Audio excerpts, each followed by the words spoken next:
guys, so I'm here to do a review of Lagoon by Nnedi Okorafor, and this is an African sci-fi book that's written by an Nigerian American, and it's set in Lagos, Nigeria. So Lagos is actually Portuguese for lagoon apparently, so that's where the name comes from.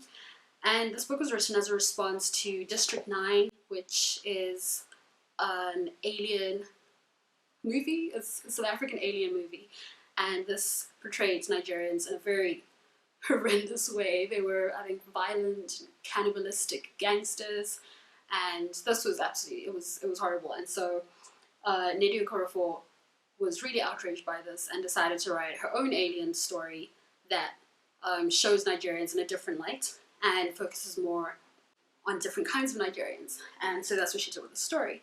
So the story is about basically an alien invasion. It's a first contact story where aliens land in the ocean close to Lagos, Nigeria, and it follows the three main characters: Adeyora, who is a marine biologist, Agu, who is a soldier, and Anthony, who is a world-famous rapper from Ghana who's currently on tour in Nigeria.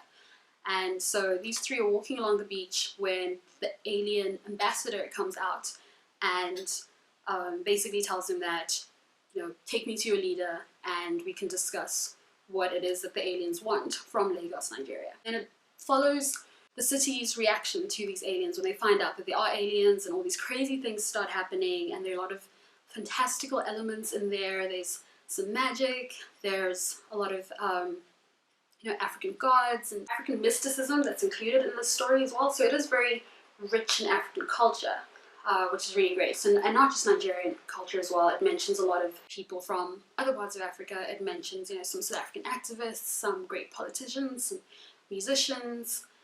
So it's a great spotlight on Africa. Okay, so it's very fast-paced, and it started off as a screenplay, and you can definitely tell because, it's just full of action. And it has multiple perspectives, so you get a lot of glimpses of different parts of Lagos, different people. I would say there are about 20 different perspectives, and not just people as well. It has the perspective of a tarantula and a bat, and at one point a swordfish, so it's very different. Really, really interesting.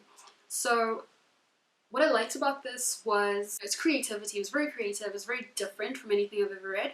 It was a really interesting alien story, and I had no idea where it was going half the time. And I have a lot of respect for what Nnedi did with the story, and it was just very different, and so I liked that. But then there were several issues that I had with it. The main one being just the portrayal of Nigerians in the story. So the whole point of this was to show that Nigerians are not the stereotype that was portrayed in District 9 or in just other movies that always have kind of like a stereotypical Nigerians are criminals kind of vibe, because that is how they portrayed in African movies. So I really thought that this was going to be showcasing diverse Nigerian people and showing more people in a positive light, but that wasn't the case at all. Out of maybe the 20 characters, maybe there were like 5 that were good, that were okay. Everyone else was very dodgy, really questionable, and there was just a lot of chaos and cruelty in the story. And even justification for that cruelty. I had an issue with that, because I'm like, you're trying to portray people in a positive way, or you're trying to show that this is what Nigerians are really like, and yet you showcase the worst possible things. I just don't understand that. I know that a couple of Nigerians had issues with that, because I saw in the Goodreads reviews, people had issues with it. People were like, no, this is not Lagos. Please, people who are not from here, do not think that this is what the city is like. It's not like this at all.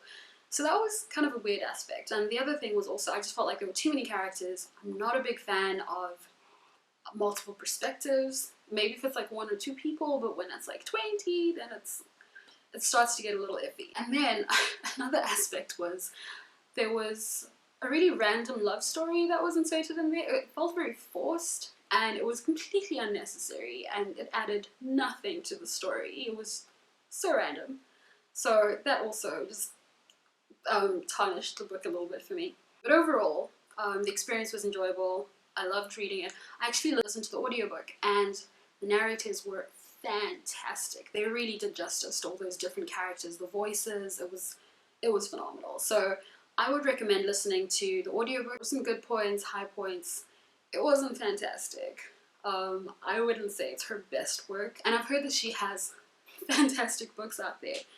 And I'm really looking forward to reading those. I actually recently bought another one of her books. So if you've read one of her other books, please let me know if you enjoyed them and which ones you recommend. But as for Lagoon, I gave it 3.5 stars out of 5. And I would recommend it though if you are looking for something just a little bit different. But please bear in mind that this is not a full picture of Nigerians. It's just, yeah, so take it with a grain of salt. But otherwise, yes, it's a great book. So thank you so much for watching. Let me know what you thought of the book, if you read it yourself, and what you thought about the portrayal of Nigerians, especially if you are Nigerian. What did you think of this book? Did you enjoy it? Did you find it offensive? Or are you just like, it's just a book, it's fiction, so it's fine? I would really like to know. So thank you for watching, and I'll see you in my next video. Bye!